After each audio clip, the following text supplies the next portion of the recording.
Halo, apa kabar semuanya? Selamat bertemu kembali dalam video pembelajaran yang membahas tentang analisis dan perancangan sistem informasi. Dalam video kali ini kita akan membahas materi tentang konsep pengembangan sistem informasi. Masih bersama dengan saya, Syahrullah. Kita awali dengan membahas definisi tentang pengembangan sistem.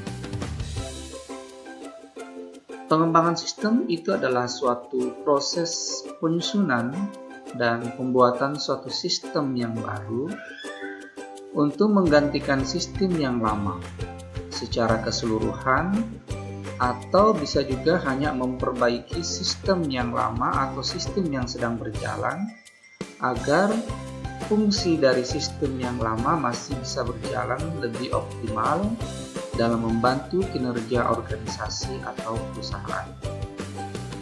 Ada dua hal yang harus diperhatikan di dalam pengertian pengembangan sistem ini.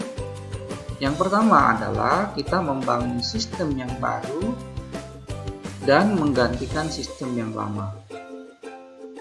Atau yang kedua, hanya memperbaiki bagian-bagian tertentu atau fungsi-fungsi tertentu dari sistem yang lama agar supaya sistem yang lama bisa tetap optimal di dalam membantu kinerja organisasi.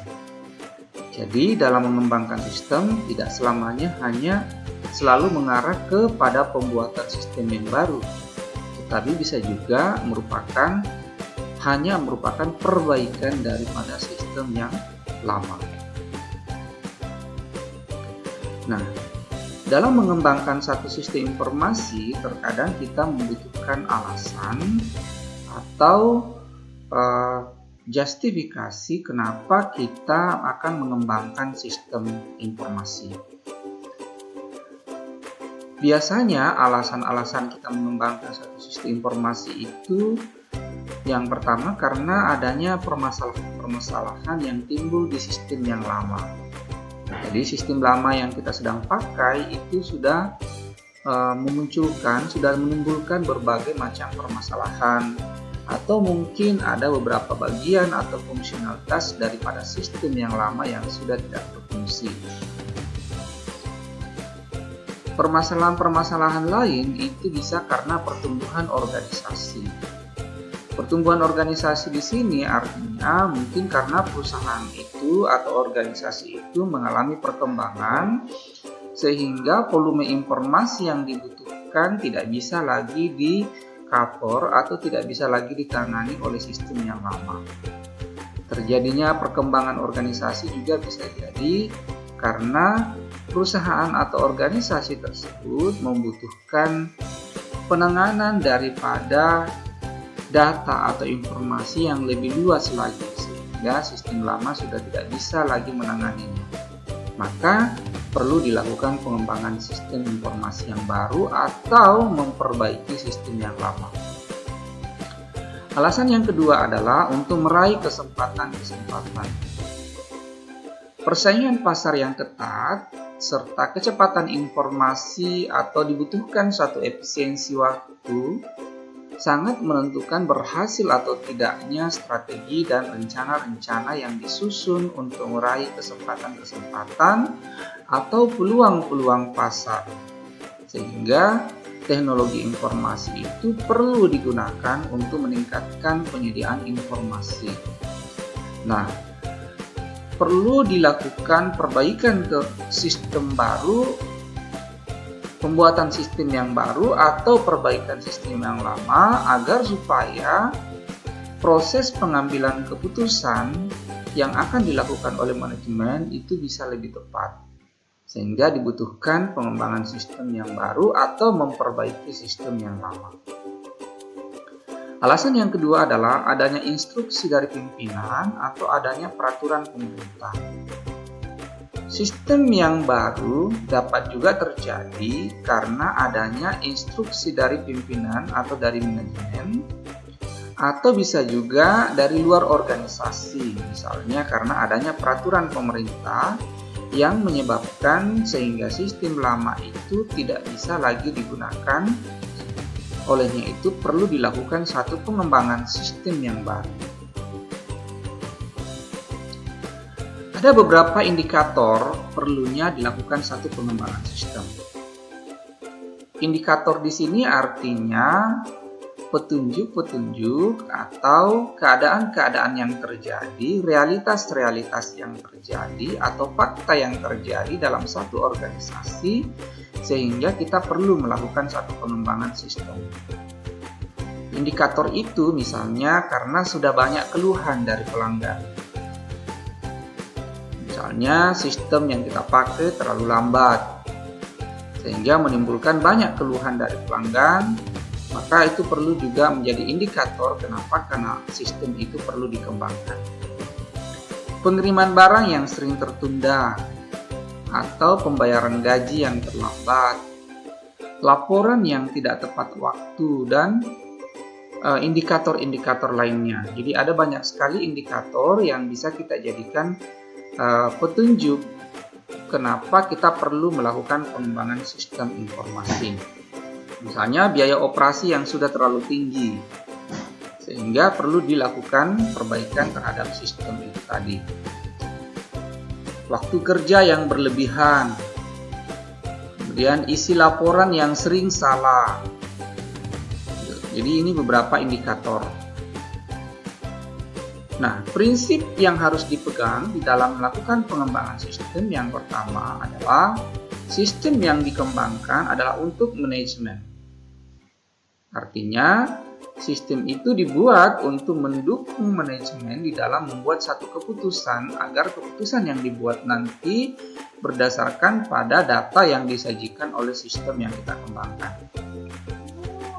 Yang kedua adalah sistem yang dikembangkan adalah investasi yang memiliki modal yang besar.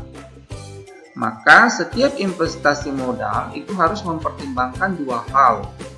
Yang pertama, semua alternatif yang ada harus diinvestigasikan. Mana yang terbaik yang harus kita ambil untuk mengembangkan sistem tersebut. Yang kedua adalah investasi yang terbaik itu harus bernilai.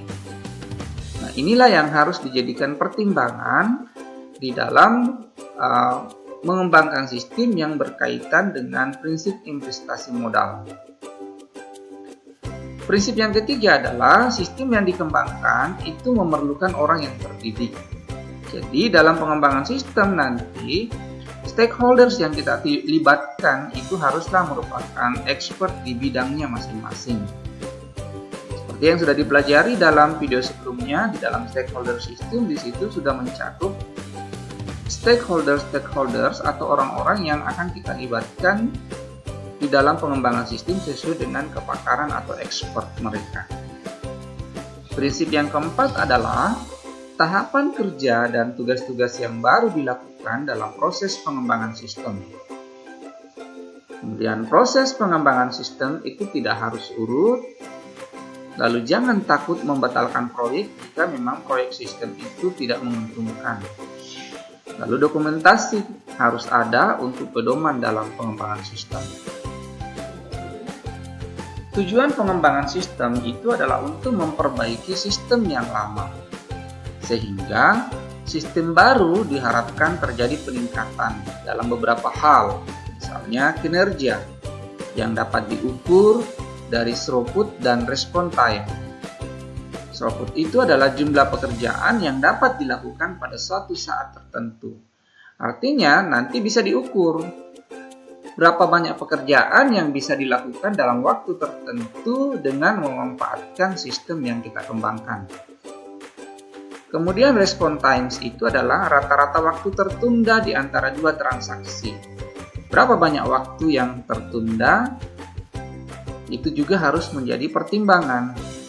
Kalau terlalu besar delay waktu atau respon times dari satu pekerjaan ke pekerjaan yang lain, maka perlu diperhatikan di dalam proses pengembangan sistem supaya respon times-nya atau jarak waktu antara satu pekerjaan dengan pekerjaan yang lain yang dilakukan oleh sistem itu bisa diperkecil. Kemudian peningkatan yang kedua adalah kualitas informasi yang disajikan. Tentu kita mengharapkan bahwa sistem baru yang kita kembangkan itu akan memberikan kualitas informasi yang lebih baik sehingga bisa benar-benar membantu manajemen di dalam membuat satu keputusan. Kemudian peningkatan dari segi keuntungan, misalnya efisiensi biaya semakin diperkecil, kemudian penggunaan sumber daya yang digunakan juga semakin diperkecil. Sumber daya di sini bisa berarti sumber daya manusia, sumber daya perangkat keras, sumber daya perangkat lunak, dan sumber daya biaya juga termasuk di situ.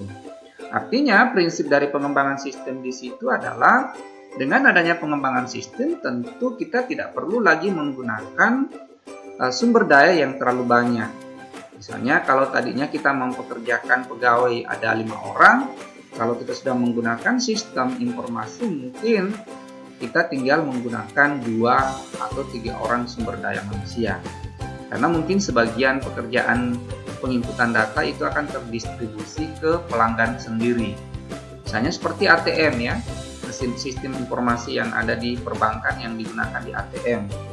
Nah, tadinya di bagian teller itu kita bisa mempekerjakan misalnya 3 orang atau 4 orang. Tetapi karena sebagian transaksi sudah bisa dilakukan melalui sistem informasi mesin ATM, maka tidak perlu lagi terlalu banyak teller atau pegawai yang dipekerjakan di bank karena customer bisa melakukan transaksi sendiri melalui mesin ATM yang disiapkan. Nah, itu contoh misalnya dari keuntungan penurunan biaya yang berhubungan dengan jumlah sumber daya yang digunakan. Selanjutnya adalah peningkatan dalam hal kontrol atau pengendalian. Dan kemudian efisiensi dan peningkatan pelayanan. Nah, inilah hal-hal tujuan dari pengembangan sistem yang akan kita capai dalam hal peningkatannya. Nah, kita masuk ke dalam siklus hidup pengembangan sistem. Siklus hidup pengembangan sistem dapat didefinisikan sebagai serangkaian aktivitas yang dilaksanakan oleh profesional dan pemakai sistem informasi untuk mengembangkan dan mengimplementasikan sistem informasi.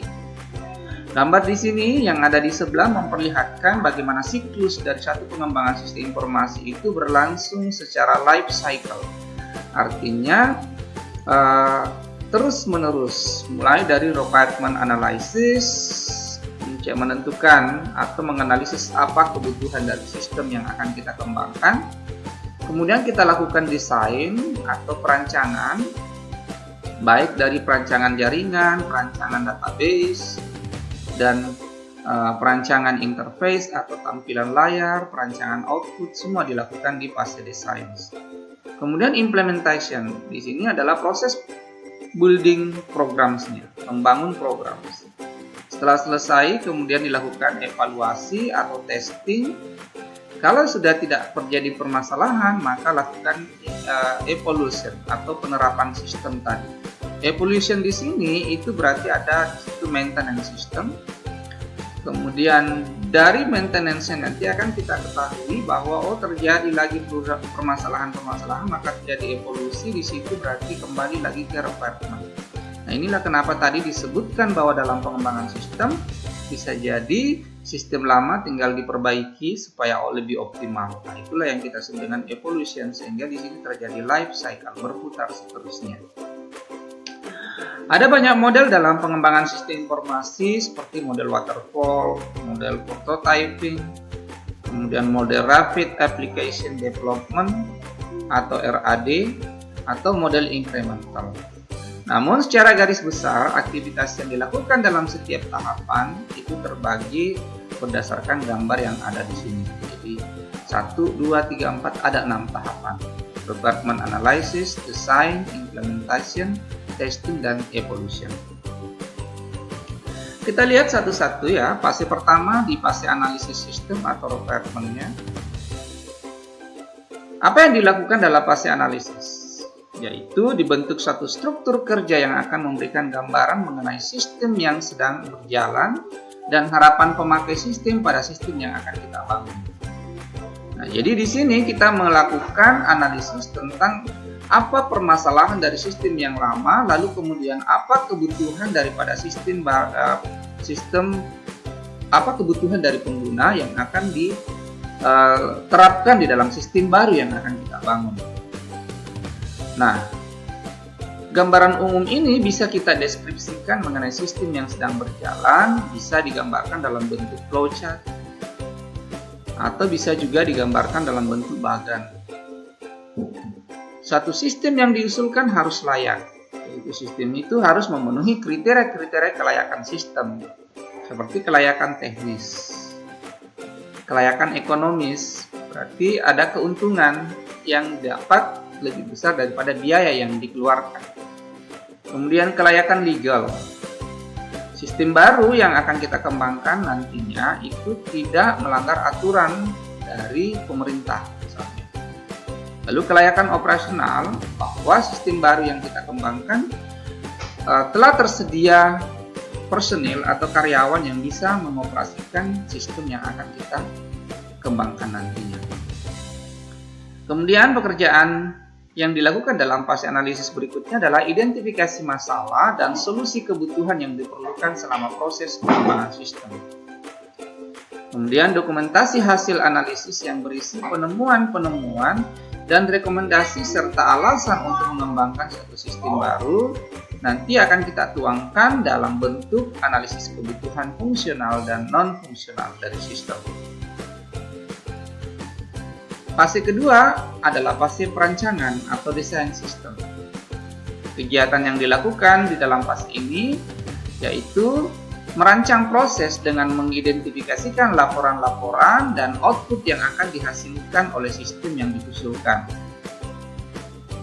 Nah, masing-masing laporan ditentukan.